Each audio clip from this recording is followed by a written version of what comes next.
डेरा गाजी खान में गैर मुल्की खातून से मुबैना ज्यादती। पुलिस के मुताबिक 21 साल अमरीकी खातून। इंतहाई खौफनाक, दिल दहला देने वाली स्टोरी। अब देखिए, ये यूएस नेशनल वुमेन है, पाकिस्तान आई है टूरिज्म के लिए और वो फोर्ट मोनरो जाती है। अब ये अब आप इसकी इमेजिन कर लें कि आपने उस खातून के साथ रेप किया, उसको पकड़ा, उसको वीडियोस बनाई, क्या क्या नहीं किया। हुआ ये नाज़रीन कि फोर्ट मोनरो वाला वाक़या जिसका बहुत चर्चा है कि एक गैर मुल्की खातून है, एक गैर मुल्की टूरिस्ट खातून है, वो पाकिस्तान आती है। यहाँ पे 2022 में ही 1.5 करोड़ से ज्यादा टूरिस्ट आए। अब बताइए यार, पाकिस्तान के इमेज का बेड़ा गर्क कर दिया कि क्यों ना हम डॉलर में चोरी करना शुरू कर दें। डॉलर चोरी करने पर नजरें जम। ये खबर फैलती है, पूरी दुनिया पाकिस्तान पे लान तान कर रही होती है। पाकिस्तानी पासपोर्ट ने अपना 109वां नंबर बरकरार रखा है। ये इंडेक्स में चौथी बदतरीन पोजीशन है। की खबर आ रही है जनाब के पाकिस्तान का जो पासपोर्ट है वो दुनिया में चौथे नंबर पे वर्स्ट है। पाकिस्तान का जो हमसाया मुल्क भारत है ना नाजरीन, यानी इसके शहरी 60 जगहों पर बिना वीजे के जा सकते हैं। हमारे शहरी 32 जगहों पर बगैर वीजे के जा सकते हैं, भारत के शहरी 60 जगहों पर बगैर वीजे के जा सकते हैं। ऐसी स्टोरी जिसके बाद अमेरिकन एम्बेसी ने अपने शिकवे रिस्पॉन्सिबल है। हम हमारा जो है वो हमें खुद देखना चीजों को कि हम खुद जवाब दें। अब आप देखें कि इसी तरह पासपोर्ट को देख लें। मैं आज देख रहा था कि साउथ कोरिया हो, सिंगापुर हो, बाकी ममालिक हो, किस तरह अच्छे अच्छे छोटे छोटे मुल्क हैं। कोई जरूरी तो नहीं कि बहुत बड़े मुल्क हैं।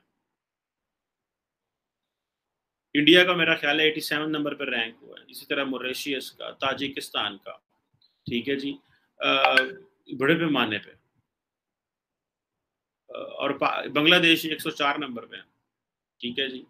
और आप देख लें कि अब हम कहाँ खड़े हों। सो ये जो दुनिया हमारी मिसाल जो है वो सीरिया से दे रहे हैं, इराक से, अफगानिस्तान से।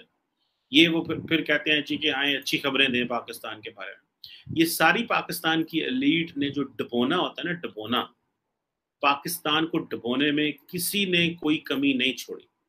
सब ने अपना अपना रोल प्ले किया। एक इंतहाई खौफनाक, दिल दहला देने वाली स्टोरी आपके साथ शेयर करनी है। एक ऐसी स्टोरी जिसके बाद अमेरिकन एम्बेसी ने अपने शिकवे का इजहार किया है, वो हरकत में आई है और कार्रवाई का मुतालबा कर रही है।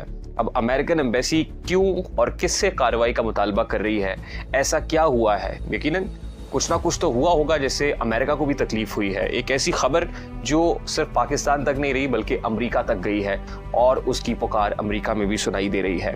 ये कौन पुकार रहा है? मदद के लिए आवाज कौन दे रहा है? मुकामी इंतजामिया किस तरह इस वक्त हरकत में है? और पुलिस और जो इदारे हैं, खासतौर पे मुतलका डिस्ट्रिक्ट के डीपीओ, वो क्या कह रहे हैं, डिप्टी कमिश्नर क्या कह रहे हैं, ये सब कुछ आपके सामने रखना है। सबसे पहले ये खबर जो आज तमाम तर बड़े बड़े अखबारों के अंदर छपी है, इस खबर के कंटेंट्स क्या है, इसका मतन क्या है, सबसे पहले ये आपके सामने रखते हैं। हेडलाइन ये है जी, foreigner gang raped by tour guide and 2 others. यानी एक गैर मुल्की खातून है जिनको इज्तमाई ज़्यादती का निशाना बनाया गया है एक टूर ऑपरेटर की तरफ से और उसके 2 साथियों की जानिब से। अब ये फॉरेनर का ताल्लुक, जैसे मैंने आपको बताया कि अमेरिकन एम्बेसी हरकत में है, तो यकीनन इस खातून का ताल्लुक अमेरिका से होगा। ये अमेरिकन नेशनल हैं, इनका नाम है जी एराबेला यूरोपी। ये अमेरिकन नेशनल खातून है। आपके यहाँ के लोगों के मानने के बावजूद, ठीक है ना, यहाँ पे 2022 में ही 1.5 करोड़ से ज्यादा टूरिस्ट आए। अब बताइए, अब क्या उन टूरिस्ट को क्या डर, अगर डर लगता होगा तो यहाँ क्यों आते? पहली बात, यहाँ क्यों आते?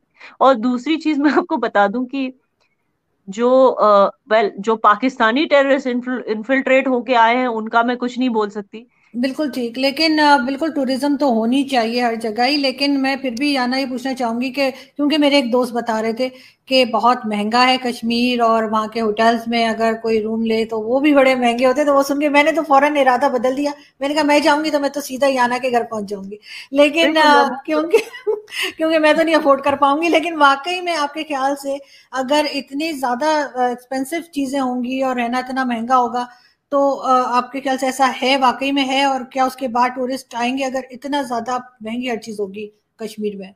You have to understand the valley इतनी बड़ी नहीं है, 150 किलोमीटर उतना ही बस ना, उतनी वैली है हमारी। अब उतनी वैली में आप सोचिए 1.5 करोड़ लोग अगर आएंगे एक साथ, अब बेचारे कश्मीरी उनके लिए अकोमोडेशन कहाँ से लाएंगे? उनको तो प्राइसेस हाइक करनी ही पड़ेगी टू कंट्रोल द इनफ्लक्स। और मैं बता दूं, कुछ कश्मीरी तो बेचारे उन्होंने अपने घर खोल दिए कि भाई आ जाइए, आपको कहीं होटल नहीं मिल रहा, हमारे घर पे ही रह लीजिए।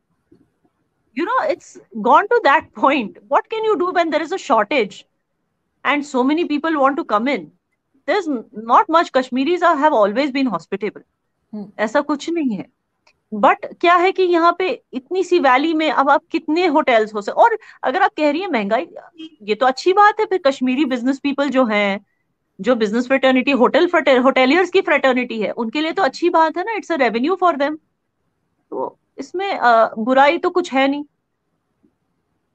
लेकिन ऐसा होता है हमारे यहाँ, जैसे मरी एक जगह है और कोमरी, वहां पे बहुत लोग जाते हैं, तो अगर बहुत ज्यादा क्राउड हो जाता है तो एक टाइम पे गवर्नमेंट रोक भी देती है कि बस इससे ज्यादा लोग नहीं जा सकते।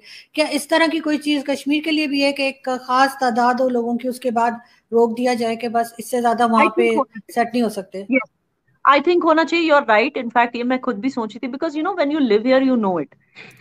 जो ट्रैफिक होती है ना, मतलब आप सोचिए मैं यहीं रह के मैं ट्यूलिप गार्डन से दूर भागती हूँ,